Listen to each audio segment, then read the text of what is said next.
headline. So that's a pretty decent year in the year ahead. Not quite as robust as we had this year. Why that target? Well, we're 3 years at 20% gains because the S&P probably closes 7,000 or so this year. And so I think there's a deceleration of what the market can do next year. But that 10%, I think, belies what will be a very turbulent year, similar to this year, where this year we had tariffs and sort of a Fed that became hawkish again. Next year is a year where we have a Supreme Court potentially overturning tariffs, and then a new Fed, which will be tested. So I think we could have what looks like a bear market in 2026, but we exit strong. I mean, even with a new Fed, and it's divided, obviously, as we learned yet again yesterday. We know from what the president wants to do in terms of who he wants to appoint that the bias is going to be towards easing. Correct. So why so much turbulence around that particular issue? You're right. I think next year the real message at the end of the year will be there's the Fed put back in play. So then you have a White House put and a Fed put, which are tailwinds for stocks. But before all that happens, the new chairman has to be confirmed. It takes about 90 days from the time that his nomination takes place and the confirmation. And the markets always test a new Fed chair.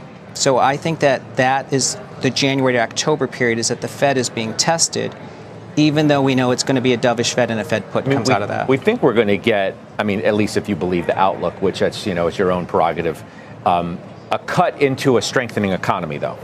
At the end of the day, that supersedes everything. Isn't that partly what the last couple of days, yesterday and today, are about? Yeah.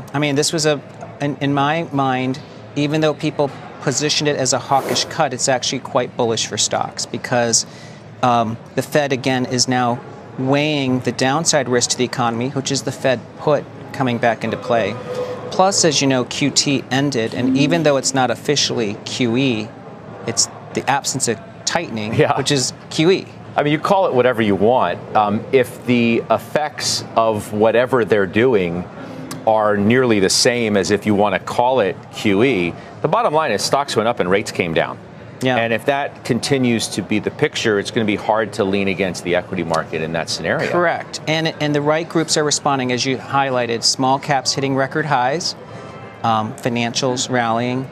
And now what we just want is the ISM to turn. But if housing can turn, then you've got a real broadening taking place next year. See, when you still talk about a wall of worry, I feel like that's debatable now. I felt like it's debatable for the last few months, but once you get into the new year, do we really have a wall of worry? As I said, we expect the economy to strengthen. The Fed's going to have a dovish tilt. Even with a new person, you're going to have some of the impacts of the big, beautiful bill. You're going to have what should be a better environment for M&A and even IPOs. We may get some of the largest we've ever seen from the AI space, not to mention the AI trade in and of itself. Is that really a wall of worry? Well, those are definitely all tailwinds, Scott. But in our conversations with clients, we find skepticism about valuations. Okay. Fears of an AI bubble. Fair. The Supreme Court overturning tariffs does create turmoil at a time when the midterms are now in people's minds. Would that be a plus for stocks? Well, it is and it isn't, because now it makes policy uncertain again and the economic ripple effects uncertain. Because if the tariffs stay in place, and remember, markets don't expect the tariffs to hold, then we can anniversary a lot of the effects. But if now we're talking about them being reversed, some companies suing to get refunds, and then new tariffs coming, it adds to the lack of visibility. So on the issue of AI, how does the breakdown happen and what leads the market to your target of 7,700 and what lags? Well, I think tech is going to be a group that probably has to digest the prodigious gains made this year into early next year.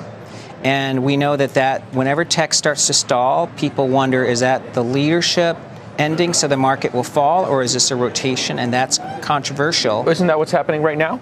Yeah, and you can see sentiment has not improved in the face of that. People have turned bearish because of that. They've turned bearish. I feel like this is confirmation of exactly what a bullish story would want to be. That you could have a step back in the tech trade, but man, if you get a pickup in equal weight and you get a pickup in the Russell and you get a pickup in all these other areas, that's what keeps the market from being upset by the lack of performance from tech. That's a rational explanation. It makes perfect sense. But in our client conversations, people are more bearish now because tech is stalling.